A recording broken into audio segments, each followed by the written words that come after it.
বসিয়ে দিয়েছি চিকেন। পেঁয়াজটা আমি এর মধ্যে দিয়ে নিই, আমি আলাদা করে এইদিকে পেঁয়াজটা ভেজে তারপর চিকেনের মধ্যে দিই।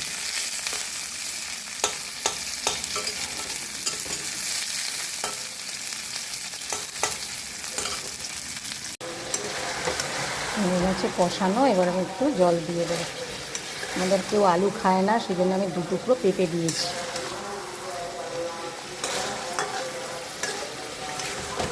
চিকেন তো বেশিক্ষণ সিদ্ধ হতে সময় লাগে না,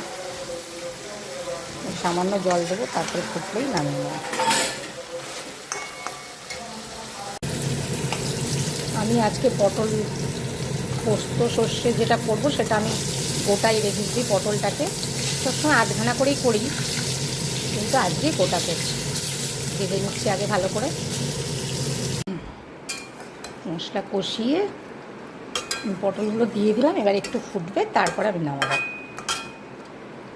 ভালো করে তেল দিয়ে ভেজে নিয়েছি পটলগুলো, যদিও কিন্তু একটু ফুটবে। যখন তেলটা ছাড়বে তার মানে হয়ে গেছে।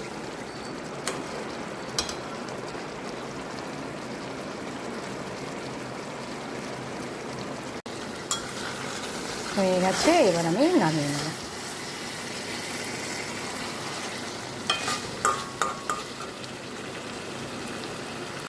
হয়ে গেছে আমার রান্না। ভাতটা বেড়ে দিলাম। কালকে রয়ে গেছে চিংড়ি মাছের মালাইকারি, একটুখানি রয়েছে। আর রয়েছে মোচা।